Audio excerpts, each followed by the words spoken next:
Fala pessoal, sejam bem-vindos aí ao canal Corandeu. Hoje nós vamos estar iniciando um projeto novo. O projeto é o de comentar alguns capítulos de livros, geralmente da literatura cristã, sejam eles clássicos ou lançamentos. E o livro que a gente vai estar trabalhando hoje é o novo livro do reverendo Emílio Garófalo Neto, Esther na Casa da Pérsia e a Vida Cristã no Exílio Secular. É o lançamento aí pela editora Fiel, bem recente. Se você quiser comprar esse livro, eu vou deixar aqui na descrição o link para você poder adquirir esse livro. O autor ele começa o capítulo 1 com uma pergunta bem pertinente, bem interessante. A questão que ele trabalha é a seguinte: qual é o seu sonho? O que você pensa antes de dormir? O que você pensa nas horas vagas, por exemplo? Será que o seu sonho é ter uma vida financeira que te permita não se preocupar com as contas do dia a dia? Ou será que o seu sonho é ter uma capacidade de entretenimento que te permita não se preocupar se você vai viajar de avião ou de ônibus, se você vai se hospedar num hotel de 2 estrelas ou 5 estrelas? Qual é o seu sonho? O rei Assuero, que está incluso no livro da rainha Esther, ele tinha tudo isso. Ele possuía capacidade financeira, ele tinha capacidade de entretenimento. Mas será que isso é suficiente para que um homem seja realmente feliz?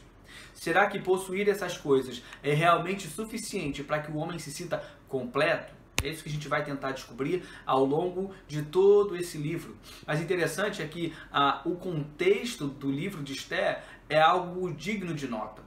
A gente percebe o contexto fazendo pelo menos 3 perguntas. A primeira pergunta que a gente faz para entender o contexto é onde? Onde o livro de Esther, ou onde a história de Esther acontece? A história acontece na Pérsia. A Pérsia, nesse momento, é o maior império, é uma das maiores forças militares do mundo. A Pérsia domina uma área gigantesca de cerca de 127 províncias, e a história acontece especificamente na cidadela de Suzã, que é uma das principais cidades do Império Persa. Outra pergunta que a gente faz para entender o contexto é quando? Quando essa história é escrita? Essa história é escrita em pelo menos 2 períodos. Do capítulo 1, a história acontece antes da segunda invasão dos persas contra os gregos. Do capítulo 2 em diante, até o capítulo 9, a história é escrita depois dessa segunda invasão contra os gregos. Por que a segunda invasão e não a primeira? Porque a primeira invasão foi feita pelo rei Dario, pai do rei Assuero. Foi uma invasão não muito bem sucedida, ele não conseguiu conquistar seus objetivos e agora o rei Assuero se prepara no capítulo 1 para fazer a sua segunda invasão. Uma outra pergunta, já concluindo essa questão do contexto, é: quem são os personagens principais do capítulo 1? Os personagens principais do capítulo 1 são pelo menos 2 pessoas, o rei Assuero e a rainha Vasti. No capítulo 1 a gente percebe uma coisa muito interessante acontecendo. O rei Assuero ele dá uma festa gigantesca com cerca de 180 dias de duração. Haviam ali convidados especiais, militares, políticos, pessoas de grande importância no reino. E dentro desses 180 dias, 7 dias foram reservados para que o povo comum, gente pobre, gente da sociedade comum, pudesse também participar dessa festa. Então, 180 dias de festa, 7 desses dias também o povo comum podia participar. Uma festa muito grande, com muita comida, com muita bebida. Parece que o rei Assuero está sendo alguém muito generoso ao dar uma festa tão grande, tão magnífica e permitir que o povo participasse dela. Será mesmo? Será mesmo que o rei Assuero é um homem generoso? Eu vou deixar para você descobrir isso ao ler o capítulo 1 do livro. Nessa festa, algo interessante acontece. Um grande escândalo acontece. E esse escândalo ele tem pelo menos 3 movimentos. O primeiro movimento é o movimento do convite. O rei Assuero manda que alguns homens fossem à presença da rainha Vasti, que estava em um outro salão com as mulheres do reino, e pede e manda que ela se apresente a ele, porque o rei desejava exibir a sua mulher com a coroa real para todos os convidados. Então, esse é o primeiro passo do escândalo, o convite. O segundo passo do escândalo é a recusa. A rainha Vasti, de um modo corajoso ou insubmisso, e aí você que vai definir isso, quando você ler e estudar profundamente o capítulo, ela foi corajosa ou insubmissa? Ela decide não ir. Ela simplesmente olha para os emissários, para os súditos do rei e fala: diga ao rei Assuero que eu não vou. E isso gera o terceiro passo, que é a revolta do rei, a ira do rei. O rei fica indignado com isso e os seus conselheiros vêm, dão alguns conselhos ao rei dizendo: olha, rei, isso que a rainha fez é algo muito terrível, é algo muito mal para o nosso império. Imagine que a partir de agora todas as mulheres irão desrespeitar seus maridos em seus lares. Então, rei, emita um decreto para que as mulheres respeitem seus maridos. Emita um decreto dizendo que todo homem deve mandar em sua própria casa. Então, o rei emite esse decreto. Parece uma atitude sábia, mas será mesmo? Será que um simples decreto tem o poder de controlar o coração das pessoas?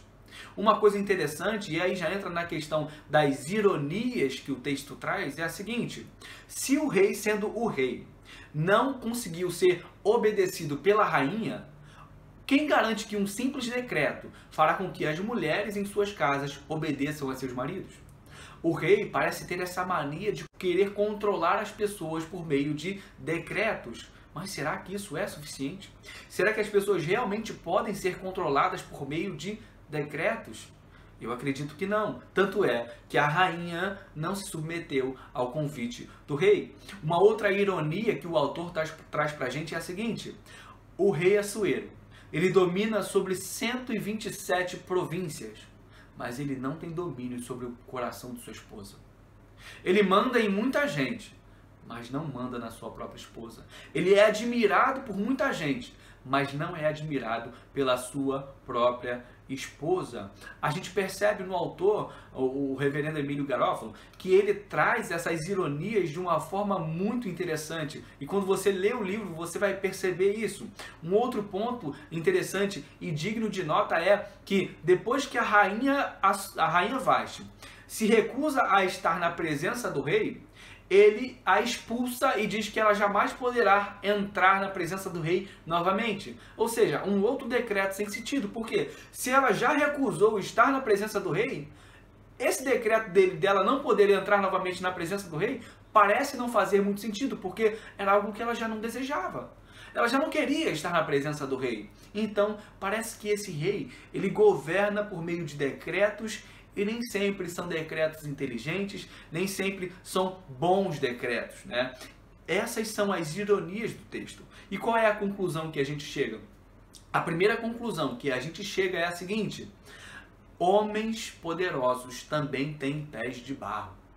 Talvez no meio dos teus sonhos, imaginando ser alguém poderoso ou imaginando ter a vida de alguém, você acabe esquecendo isso, que todos os homens possuem pés de barro, inclusive os homens poderosos. Eles têm suas falhas, eles têm seus defeitos, eles têm seus problemas. Cuidado com os sonhos que você tem, cuidado com os objetivos que você almeja. Lembre-se, homens possuem pés de barro. E uma outra conclusão, já para finalizar, é que a gente pode fazer aí a diferença entre o rei Assuero e o rei Jesus Cristo. O rei Assuero é um rei que deseja governar por meio de decretos. O rei Assuero é um rei que deseja obrigar sua esposa a vir à sua frente juntamente com diversos outros convidados para exibi-la. Ele quer usar a rainha para que os homens possam glorificá-lo, para que os homens possam dizer: realmente o rei tem uma bela esposa, o rei é muito poderoso. Ele quer ser reconhecido também por ter uma bela esposa. Jesus Cristo não. Jesus Cristo não olha para a sua igreja, a sua noiva, com a intenção de usá-la, ou de expô-la, ou de maltratá-la. Não. Jesus Cristo não quer sacrificar a sua noiva. Jesus Cristo, ele na verdade se sacrifica pela sua noiva. Enquanto o rei Assuero é um homem extremamente desejoso por controlar o coração das pessoas por meio de decretos, Jesus Cristo deseja que as pessoas o obedeçam por amor e não por simples decretos. Então, essa é a ideia que o autor vai trazer basicamente no capítulo 1. Tem diversas outras informações. eu procurei dar apenas um breve resumo para que possa te motivar a adquirir o livro e a lê-lo com profundidade, e a lê-lo realmente deixando o livro tocar em seu coração. Esse é o capítulo 1, você está convidado aí a curtir esse vídeo, a compartilhar, a se inscrever no canal e ativar o sininho para que você possa receber as atualizações dos próximos capítulos. Deixe nos comentários aqui indicações de livros que talvez você gostaria que eu pudesse gravar esses comentários. Que Deus te abençoe e que você possa ser edificado por esse vídeo. Fique na paz, até a próxima.